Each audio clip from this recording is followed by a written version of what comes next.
Rishway take the videos posted here are for educational purpose only and none of you should attempt to watch it and you will never take any responsibility for it. நண்பா எல்லாம் எப்படி இருக்கீங்க? இந்த வீடியோவில் silage mini பங்கரை என்றைக்கு open பண்ண போகிறோம், அதாவது இதோட ரிசல்ட்டை தான் பார்க்க போகிறோம். ஸோ இது மினி பங்கர் எந்த அளவுக்கு வந்திருக்கு, எப்படி வந்திருக்கு அப்படின்றத லைவாக செக் பண்ணிவிடுவோம். ஸோ வாங்க நண்பா வீடியோக்குள்ளே போகலாம். திஸ் வீடியோ ஸ்பான்சர்ட் பை பைமோட். நாம் ரெகுலராக பயன்படுத்தக்கூடிய அனைத்து விதமான வீட்டு உபயோக பொருட்களையும் வீட்டில் இருந்தபடியே வாங்கிக்கலாம், எந்தவித கூடுதல் கட்டணமும் இல்லாமல். இந்த ஆப் நம்ம ப்ளே ஸ்டோரில் அவைலபிளாக இருக்குது, ட்ரை பண்ணி பாருங்கள். லிங்க் கீழே டிஸ்கிரிப்ஷனில் கொடுத்துருக்கேன். நண்பா அந்த சைலேஜ் மினி பங்கர் எப்படி உருவாக்கியிருக்கோம் அப்படின்னு சொல்லிட்டு ஆல்ரெடி வீடியோ போஸ்ட் பண்ணியிருக்கோம். செக் பண்ணுறவங்க செக் பண்ணிக்கோங்க. இதில் ஒரு சில குறைகளும் இருந்தது, ஒரு சில நிறைகளும் இருந்தது. இது வந்துட்டு காற்றுல படுதா தூக்கக்கூடாது அப்படின்றதுக்காக போல்ட் நட்டு போட்டு நான் டொயின் போட்டு இழுத்து கட்டியிருந்தேன். அதாவது எக்ஸ்ட்ரா இருக்கக்கூடிய படுதாவை மேல் பகுதியில் வர மாதிரி மடக்கி வச்சுருந்தேன். இது உள்பகுதியில் வச்சுருக்கலாம். ஸோ எந்த அளவுக்கு படுதா வருதுன்றது நமக்கு தெரியாது ஆரம்ப காலகட்டத்தில். ஸோ அதனால் வந்துட்டு வெளியில் வர மாதிரி வச்சாச்சு. அது இல்லாமல் கீழே தூக்காமல் வச்சுருக்கக்கூடிய ஹலோ பிளாக்குகள் எல்லாமே ரிமூவ் பண்ணிவிட்டு படுதாவையும் க்ளீன் பண்ணியாச்சு. சைலேஜோட மேல் பகுதியில் போட்டிருக்கக்கூடிய படுதா வந்துட்டு கீழ் நோக்கி வர மாதிரி இருக்கும். அதாவது தண்ணி வந்துட்டு மழை பெஞ்சால் உள்ளார நிற்காமல் வெளியில் வந்து ஊற்றுற மாரி அந்த அமைப்பில் தான் கீழே இறக்கி வச்சுருந்தேன். அதே நேரத்தில் சைலேஜ் பார்த்திங்க அப்படின்னா கிட்டத்தட்ட 3/4 அடி 1 அடி வரும், அந்த அளவுக்கு கீழே அமுங்கி இருந்தது. நான் கால் வச்சு நின்றுட்டுருக்கக்கூடிய கட்டைக்கு ஈக்குவலாக இருந்த சைலேஜ் இப்போ பார்த்திங்கன்னா 1 அடிக்கு பக்கமாக கீழே இறங்கியிருக்கு.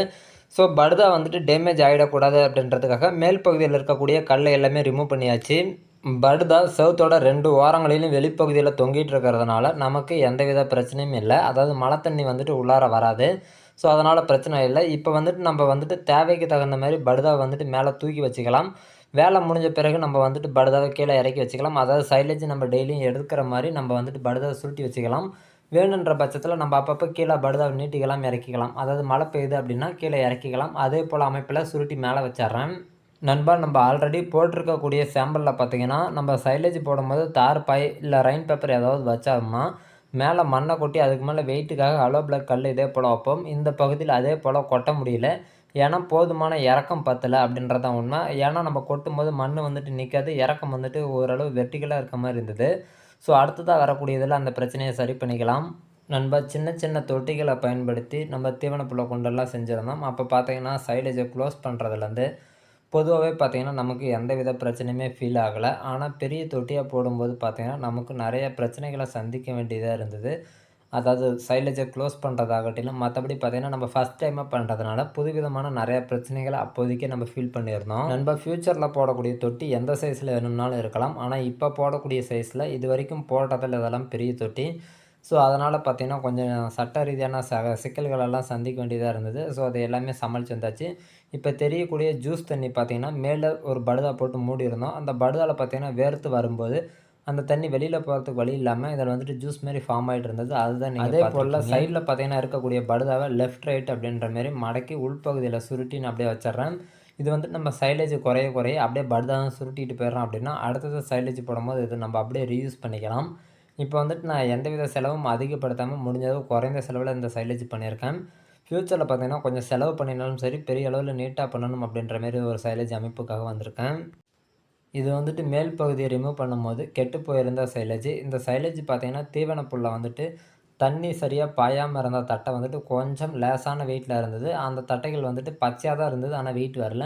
ஸோ அந்த தட்டையை முன்பகுதியில் வெட்டி போட்டிருந்தேன். ஆனால் அந்த தட்டை எல்லாமே அழுகிடுச்சு. இதில் வந்துட்டு முத்துசோளத்துக்கு பக்கமாக போன பிறகு சரியாயிடுச்சு. ஆனால் அந்த மேலே தீவன தட்டை பார்த்தீங்க அப்படின்னா ரொம்பவே எல்லாம் டேமேஜில் தான் இருந்தது. முத்துசோள தட்டை ஆனால் நார்மலாகவே நல்லா இருந்தது.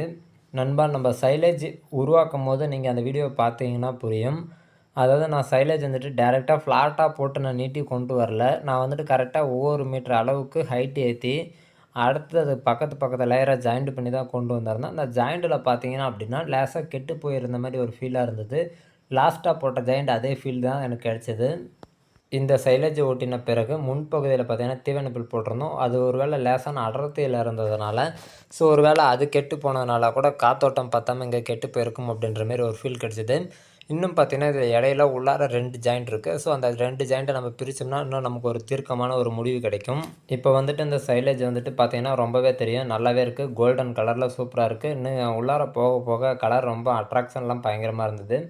இது வந்துட்டு நான் வீடியோ வந்துட்டு நைட்டு தான் இப்போ உங்களுக்கு ரீஎடிட்டிங் பண்ணிகிட்ருக்கேன். ஆனால் நான் வந்துட்டு காலையில் வீடியோ எடுத்தப்பையும் போட்டிருக்கேன், அதே நேரத்தில் ஈவினிங்கும் போட்டேன். போட்ட வரைக்கும் தட்டை ரொம்பவே சூப்பராக இருந்தது.